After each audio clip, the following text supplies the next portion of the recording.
Hey there, this is Shade, and I'm going to give you guys a look at one of the ships that I make. I'm attempting to make a ship that's more or less something that you could make even at the beginning of the game. So I have here some cedar, that's some good quality cedar, and a whole bunch of tin, and that's what I'm going to make most of the ship out of. I also have some extra gunk that I found. Not junk really, but lots of random stuff. So we'll do some comparisons, like we'll see how much tin weighs versus aluminum for the frame. Um, I already have the frame made, and this is a remake of a ship that I did poorly, very poorly, early on when I started playing.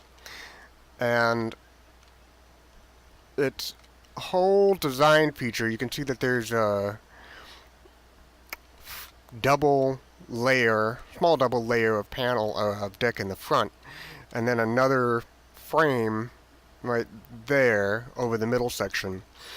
This is so that the top of the ship can be arched, sort of classic sailboat-like, and so that I can access the um, Atlas core and eventually the fuel tank from the top and enclose everything so that it's all happy in there, and I can go through a storm wall if I want to.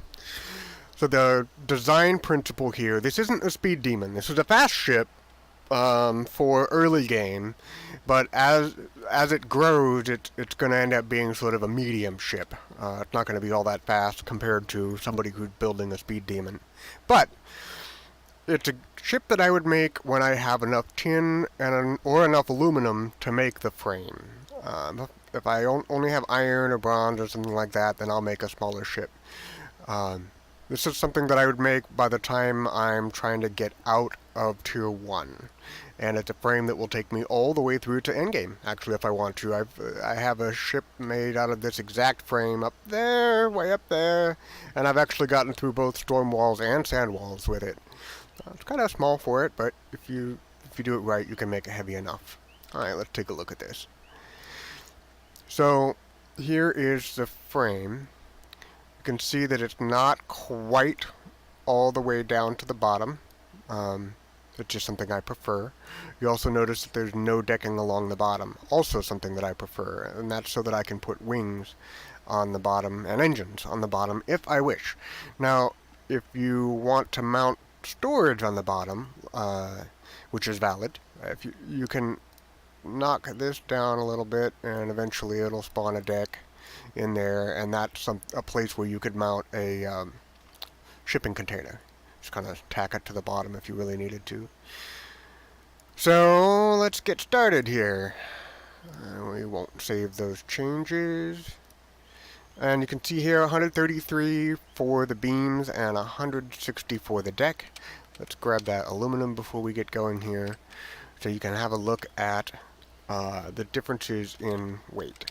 So tin is a material that you're likely to have access to in Tier 1. You can find it in scrap piles, you can find it sometimes in metal nodes, but it's pretty much poor man's aluminum. It's the lightest material for the beams that you can commonly find early on. So let's pop that in the beams, and you can see that with 133 materials for the beams, that ends up being almost 90.5 kilograms. So let's get that out of there and see what aluminum looks like. 70. So, quite a bit less, huh? But we're not going to make it with aluminum right now. If I had aluminum early game, I would certainly make it with aluminum early game.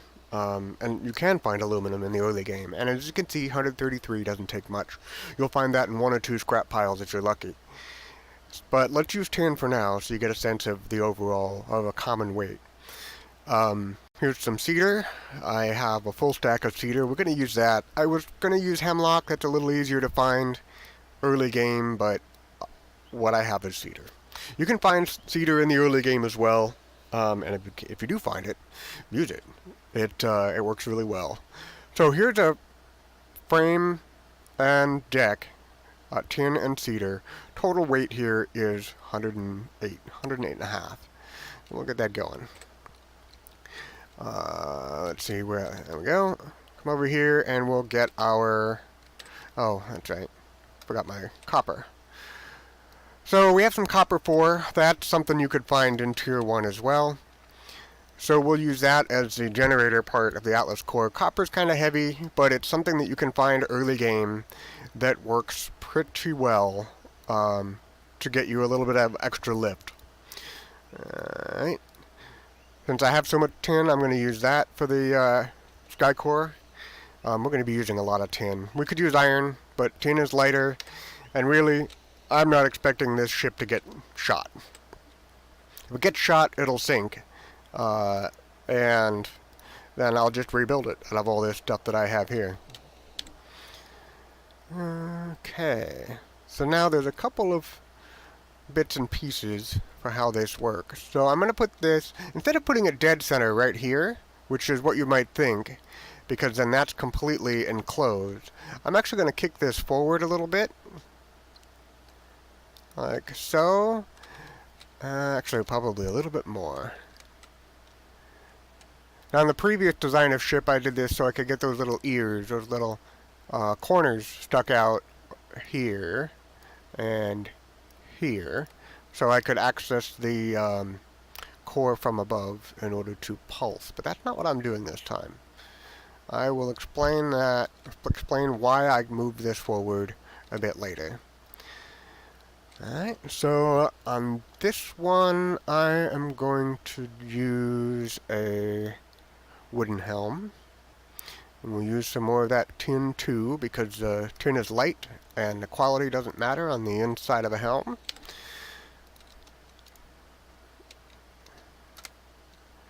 So, the helm goes up here on this little platform. So we'll center that. Where it sticks out and back doesn't much matter. But this is why we have this design. Now, right now, these beams seem like a problem. It's like, why the heck do I have these here? They're just in the way. Well, I'm going to take that out of the way. And now, you can see that we have full access to our sky core from above. So, pulsing is really super simple. I know that doesn't make a whole lot of sense because it's also completely exposed from the top. Even if we were to enclose the sides for a storm wall, it would still be, you could still kill it from the top. So let me show you what's going on here. Now, usually I would use medium panels for this, but we'll assume that we're a new player and we have only small panels. So we'll make a few of these.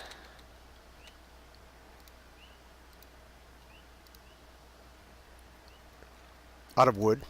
Again, I'm not really concerned about this ship being super strong. Wood is fairly strong, certainly strong for the weight, but I'm not making something that's a battleship. I'm making something that's light and agile. Alright. So,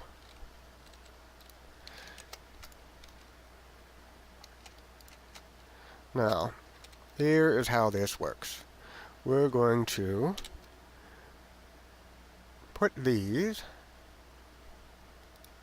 over our core, like so. And this is where the name Archtop comes from. I'm leaving a little bit of space in between them. And if I had medium panels, I would actually turn them slightly. I think I will for this anyway. You'll see how that works later. There we go. And that one. Turn this slightly the other way. Oh, and yeah, there we go. Now with those turned, yeah. So I can walk now on this very easily. But I can still access the core. And right in that space right there, later on, right here is where the fuel tank or the power generator would go. And then I can fill the tank from the top as well. At that point, everything can be enclosed, largely protected from lightning, and still accessible from the top. That is what this design is for. So even though right now we're only going to make a sailboat that can't even get out of the zone that it's in, this frame can take you all the way through to endgame if you really want to not have to rebuild or redesign a ship. Alright, so Let me show you where the reviver goes. Now the reviver can go anywhere you want it to, but this design has a place for it. And it is both a design feature and a design flaw. I'll explain that in a second. Oh.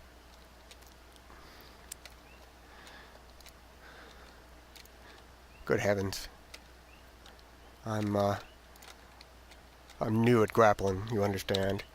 Alright, let's get this out of the way, put that off to the side, and grab our respawner. So that goes there, as protected as it can possibly be between two decks. The problem with it, no, so that's the design strength of it.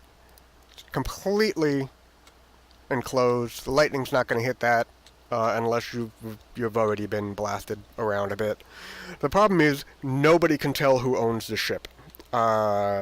Some players, not all, but some players will try to find out who owns a ship if they happen upon it before they do anything drastic. And if they can't see your reviver, they don't know it's you. Even if it's a friend of yours, they might do something drastic. And that's just all there is to it. But up to you. You could also, any number of places you could put this thing. It does fit here, for example. And you could turn it so that the nameplate, which usually spawns towards the back, the nameplate is visible. That's not a bad idea, but that'll be in the way of other things later. So I usually leave it here. If somebody wants to mess with my ship and they don't know it's me, that's fine. So that is how this design works. Let's get our sails going here. Now this design can have 4 sails. I know 4 sails seems like a lot. Most players only use 1 most of the time. But having all of those sails is what gives us the speed. Speed is a factor of the amount of power that the engines or sails have balanced against the actual weight of the ship. That's actually one of the things that new players take the longest to figure out when they're building ship, is how much weight matters. This is actually a relatively lightweight ship, even though it's not the lightest. So I'm putting this fairly far forward, right along the edge, because I want to be able to put another sail here and have it not clip. So I'm putting the sails, yep, that's too close. I'm going to guess that that's not going to open fully, so we're going to move it up a little bit further. There we go. Yeah, there we go. That's enough space. We'll grab another couple of sails. So having a couple of assemblers makes this process go a bit quicker. I usually don't, but I found this setup, so I figured I'd use it. Hey. We balance this as closely as we can. There we go.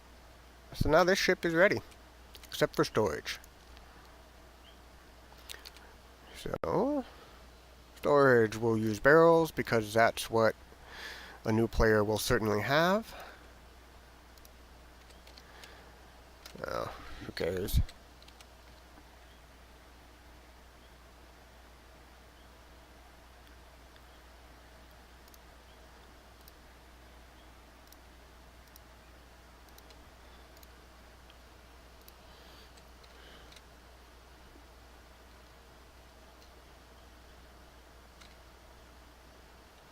Alright, well, we're back with a little bit of lead because that understorm just took out this old shipyard. Which is the danger of using old shipyards, by the way. If you're in process, in the middle of it, or if you're out exploring, and you don't check on your shipyard every understorm, it might actually undock your ship because the shipyard gets too damaged to work. Which is exactly what happened before I got to finish making and placing my barrels. That ought to do the trick. Let's get this storage up on the ship. I usually prefer to put my storage underneath so that I can get to it from the top, and it's not underfoot as well. Well, we'll put them forward of the sails. The, oh yeah, interacting with the core. Probably better to put it forward anyway, just so that it doesn't run into any core mods later. Alright, so here we are. Can see pretty well. And then if I need to get to my storage, there it is right there. Alright, so now this is a done ship. Let's take a look at it here. Our total weight, wow, 263.5 kilograms. That is next to nothing. So, this is perfectly usable as is. It won't turn or lift or lower all that quickly because it only turns or lifts with its Atlas core. So, in order to make it more maneuverable, you will need wings. So, we're going to grab a tier 1 wing. I don't have any, but we'll grab one. Yay! Such a good wing. Let's see what we got. So this design can actually end up having lots and lots of wings on it. But we'll go ahead and put the barn door here, a couple of cedars, and we're going to use the higher quality tin, which is the only reason we have it, here. And here we go. 21 power. 3 of these wings will get you through a wind wall. So we'll go ahead and make 3. So this is why I don't have a panel here on the bottom. And that's so that I can put a wing on the bottom here. I could do it here, and I might actually do that if this were a ship that I intended to haul stuff around with, but for the moment, we'll just leave it as it is. Put this as close to the center as we can, and get our last wing going here. Now, Tin 6 is not going to be that common in Tier 1, although you certainly can find it in scrap piles. Tin 4 or 5 would be more common. That would still probably give you a power of 20 on these wings, and a total power of 60 is what I was looking for a wind wall. Alright. This looks like it might be a little off balance. I need to raise this wing up just a tad.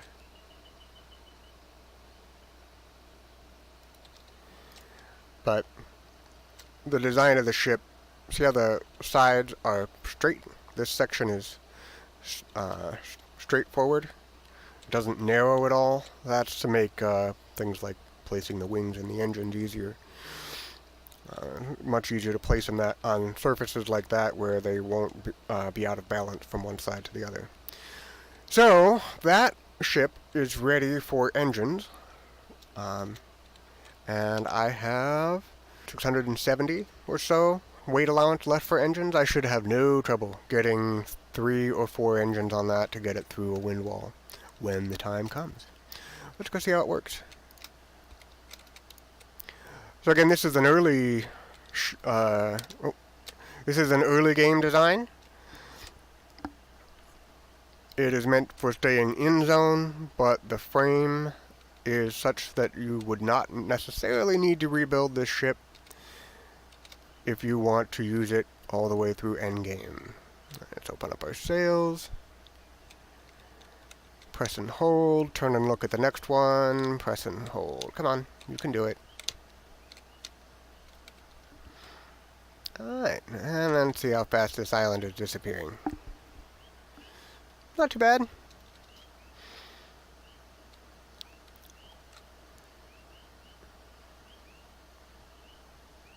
Bye!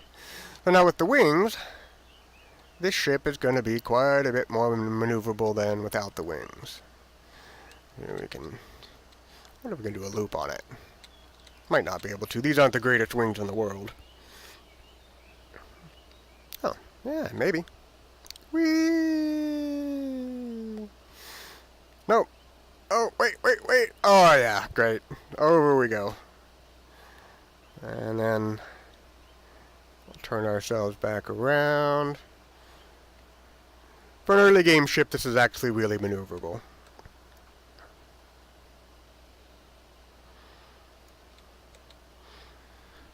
We have a mid to late game version of the same ship, same frame, also made out of cedar, and just dressed up a bit differently. Let's go have a look.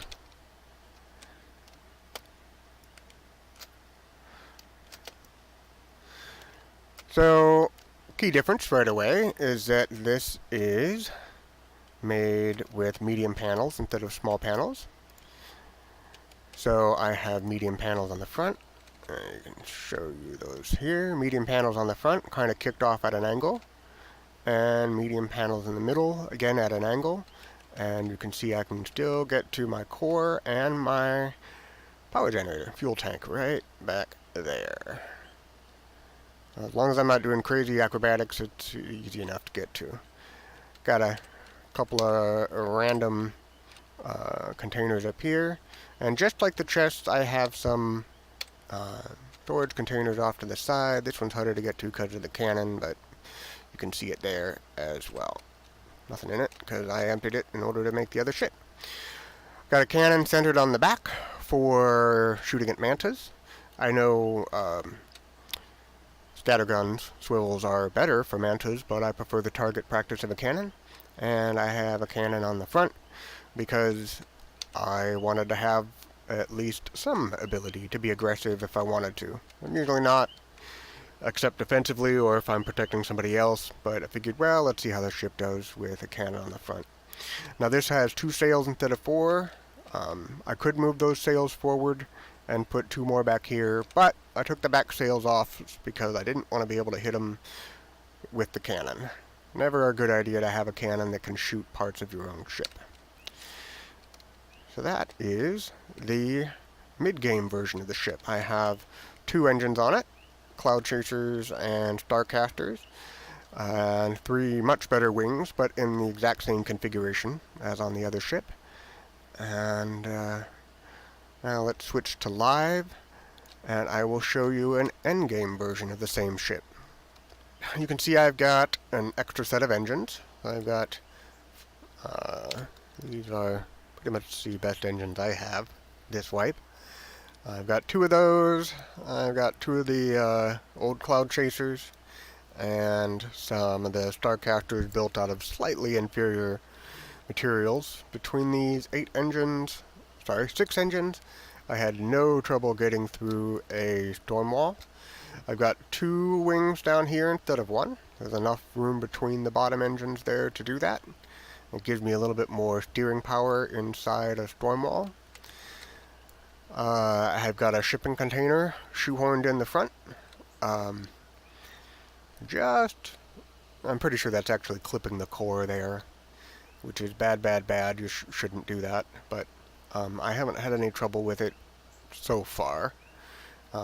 It's a time bomb, though. If I were to have loading damage, that would kill this ship.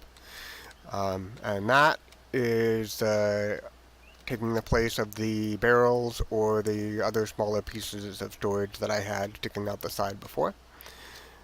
And also on this ship, I did a better job of making sure that these mounted boxes are mounted to the frame rather than to the panel. Mounted boxes, if they're mounted to panels or other things that can fall off, they will fall off when those other things get damaged. But as you can see, I can still get to my fuel tank and to my core if I really need to. So, that's my sort of a role player ship, sort of a shippy looking ship, not box-like at all. Not going to win any races, but on the other hand, it'll see you through from the beginning of the game to the end if you really wanted to use the same frame for that entire journey.